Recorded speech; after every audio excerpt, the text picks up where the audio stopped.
First off, if you don't mind me opening up, welcoming David Ladon back to the Board of Assessors in his first meeting in how many years is it, David? Well, 16. Almost to the day.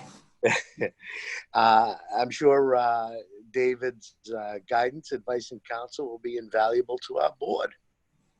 You know, Brian, everything good with you? Everything's good, Victor. Everyone's healthy. All right. Good. Brian, nice to meet you virtually. Nice to meet you, David. Yes. All of you should have the agenda that I sent out. I do. Yep. My question is on item 1, reorganization of members.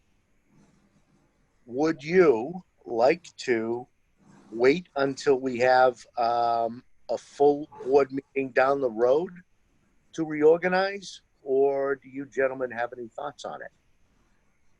I would not. Go ahead, Brian. I'm sorry, David.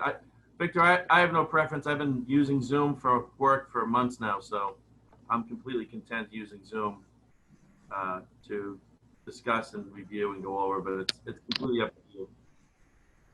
Okay. Relative to the reorganization, Victor, I have no qualms waiting for Jane to be present going forward, okay, regarding that issue.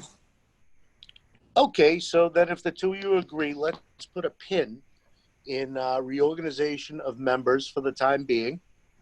And by agreement, I guess Jane shall continue as chair until we can establish a meeting to discuss that further. That's fine. That's fine. All right, great. There's one thing that I left off, I inadvertently left off of our agenda, and I emailed that out a little earlier, were the meeting minutes from our February 27th, 2020 meeting. When I do prepare these minutes, they're sanitized of all personal information so that taxpayers cannot be identified and what have you. And it's just a matter of fact, accurate synopsis of what we did at our meeting. And I am being urged to have meeting minutes passed so that they can be appropriately posted on the town website. If you gentlemen need a minute to read them over and maybe make a motion, that would be terrific. Victor, I have read the minutes. I am willing to make that motion. I second, Victor. I read the minutes as well. Okay. Fantastic, gentlemen. All right, meeting minutes approved. Thank you so much. The review of the Clause 18A application. You gentlemen have the one pager that I prepared? I do. I did. This type of exemption is at the sole discretion of the Board of Assessors. There, it can be denied, up to granted in full, and any decision is unable to be challenged by the taxpayer, with the sole discretion again of the board. As I explained, I'm not a big fan of these. Some towns use them as a permanent type of form of tax relief. And the law, the regulation clearly states it's temporary. So the past few years, we've eased up on our views a little bit by entertaining some of these where we can provide some assistance to get them to the next level of statutory exemptions. In this case, the age of the applicant is, she misses the deferral age by 1 year. And the reason I entertain this, in addition to the health concerns and the financial concerns, is that this will get them to a threshold where they can take advantage of the 41A tax deferral next year. And in my one-page memo, I outlined a couple of options for you to entertain. And would anyone like to ask me any questions about this that I'll endeavor to answer respecting anonymity and detailed financial condition? Want to go first, Brian? Clearly, Victor, in the memo. So I reviewed the memo this morning. I have no objection to the waiver. Okay. And I have read it myself, and I have no problem moving forward with the waiver. The question will be how much we waive. Yes. Yes. And do you have a recommendation for the board members? I will say that we have denied some of these in the past, again, because they didn't fit that criteria where there would be a way out of it. Mm-hmm. You know, some of these come through and it just staves off the inevitable, the sale, the house, and the moving and what have you. And it's not necessarily prudent to have the other taxpayers fund that condition. Mm-hmm. In the past, we've done things relative to both option 2 and option 3. We've never entertained option 4 because there should be some type of course, towards a tax obligation. Mm-hmm. And it would be, you know, for either of you to make a motion for either option 2 or option 3. Okay. And is something more than option 3 considered without being full waiver? David, I'm sorry. I kind of had the same question. Is there an option between 2 and 3, or is that where we are, Victor? You gentlemen can decide if you'd like something in between that, and I can calculate it and tell you an estimated dollar amount. But yeah, your percent beyond 50% will be more than what we've done in the past to help someone get to the threshold. But obviously, anything you gentlemen agree to is what, you know, goes down. Well, you know, Victor, looking at the information you provided in the memo, I mean, it seems pretty clear, you know, the financial hardship is pretty substantial. Yes. So I would make a motion for option 3. I think option 3 would probably be appropriate. And I would second that. Okay. Fantastic, gentlemen. Mm-hmm. So vote 2, 0, 1 absent. Great. Thank you very much. I'm sure they'll be very pleased when I reach out to their caretaker and financial advocate. Next item, as far as review of statistical analysis, about to get a little dense here. I've analyzed all the sales from calendar year 2019.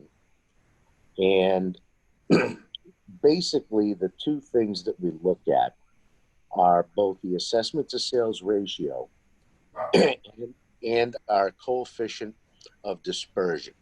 That measures the disparity between assessments in a particular class or subclass or population of properties.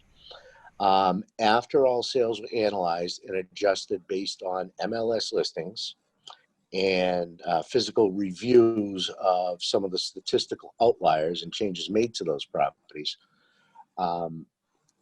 for single family homes, on average, we're coming in at around 90%. What does that mean? Of the 250 sales or so, the sale prices are coming in at approximately, the assessments right now are approximately 90% on average of the sale price. What I do every year for our intermediary assessments is those typically come in at about 95%. We leave 5% on the table, obviously, excuse me, not to jam taxpayers and, you know, promote the usage of defibrillators in our town. But that seems to be the cogent way that we have always proceeded. This year was a little different, obviously, with the pandemic. And I am more than aware of the public expectations, maybe to keep things a little bit on the low side. The question that I'm struggling with is, in the short term, it may be okay to try to come in at 91 or 92% for this year. But with next year being a revaluation year, all that we would be doing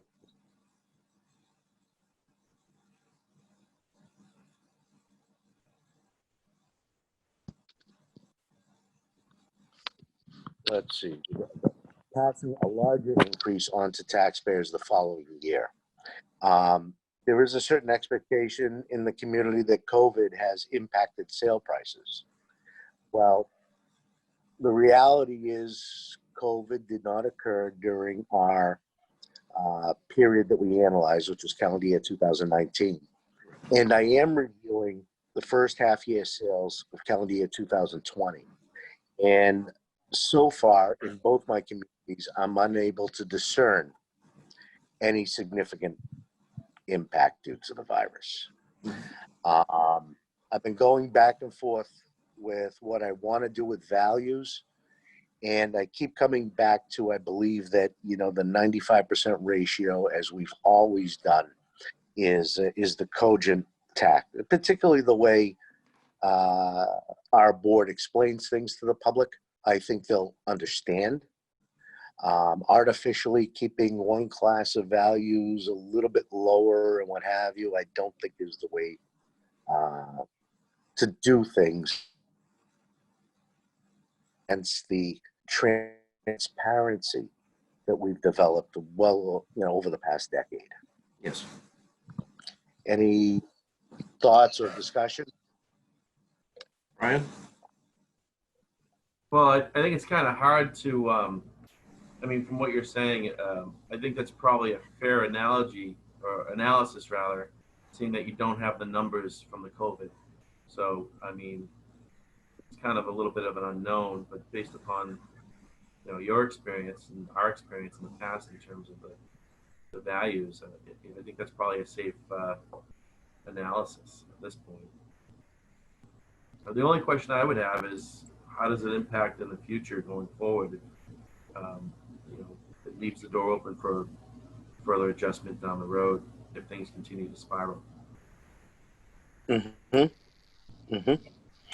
What are, well, with single family and residential sales, it has been stable for 2019. Average increase might be in the ballpark of 3 to 5% on value. And as we all know, when the value goes up, the tax rate goes down.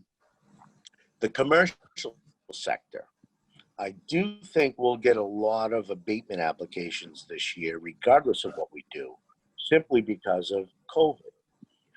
But when they come across my desk, they're going to get a harsh reality that, again, the period analyzed, the income and expense data that was viewed and used to produce assessments was calendar year 2019, so it was pre-COVID. My concerns with the businesses who were unable to collect rent possibly, but then again, we'd have to analyze any stimulus that they received to offset that. That would be a concern for fiscal year 22. So it's kind of like a two-stage view that I'm taking here. Public has an expectation, lowered values because everything was down. Well, that isn't the case, and that's fully explainable, and the data proves that. The commercial sector, they'll be itching for something off, but it for the period analyzed, it didn't happen, and we'll have to prepare for the period the year after 2022 for when those income and expense data comes rolling in with maybe increased vacancy rates. Was that pretty good or too dense? It's quite explanatory. So your recommendation is we stick with the 95% or closest to 95% rather than 91. Yeah, that's where I'm at. Okay. I feel think comfortable as well. I think it's the safe and prudent road to stave off hitting folks, possibly with an even bigger increase. Correct. Because again, I'm not seeing any impact due to COVID on sale prices. Mm-hmm. All right. And that's just for discussion. And when I do values, you'll understand my methodology, and you'll see the end results of all that when Certainly. we're done. Yeah. Departmental business discussion and updates. At any time over the next few days or during next week, if either of you happen to be in the neighborhood during our public business hours, which is 8:30 to 12:30, please stop by our office. We have some documents that need signing that enable us to, send letters out to folks and keep the business of the department going. Mostly, it's a cover sheets for recommendations. We need a box of pencils. Okay, we have to have something signed off from the board. And in the past, 15 years, the board has trusted that we've done everything appropriately and soundly and stuff, and we continue to enjoy that. So if you stop by, just see that Kirsten or Scott or myself, if I'm here and not Reading, and just toss some signatures on there. Also, Kirsten will have you sign kind of a funny block thing so that we can create a stamp with all 3 signatures. And we use that stamp to stamp statutory exceptions. It's impractical to have everybody in to sit there and sign 200 and something of these documents. At the end, I've never had to do this before, but if anyone has any questions, we can assemble a quick list so you can see, the folks that fall into the various categories. And again, that's not, if I share that with you folks, again, that's just sharing with the Board of Assessors. That information is protected, not for public distribution. Certainly stop by, Victor. Go there this week, so. Yeah. Other than that, I really don't have anything pending at the Appellate Tax Board till September. Just some really small stuff that will go away through, shall I say, negotiating with a smile and a twinkle in my eye. Yeah. Just some small stuff, usual, a couple of the usual suspects to keep them nameless. And Dave, some of them probably go back to your service on the board. Oh, I'm sure they do. With that, gentlemen, anyone have anything for me? No, nothing really. I think it's pretty light. We liked meeting, seeing that kind of the thick of things. I do want to just again say welcome aboard, David. Thank you, Brian. I apologize not being able to meet you in person under the circumstances. But No worries. I totally understand. And I'm fine here as well, Victor. It was a light agenda, and I wasn't planning on a long meeting, but it's very nice to be here. Well, again, welcome aboard, and plan on, like all he is, plan on putting you to work. Exactly. All right, gentlemen, I love these quick meetings. If Yes.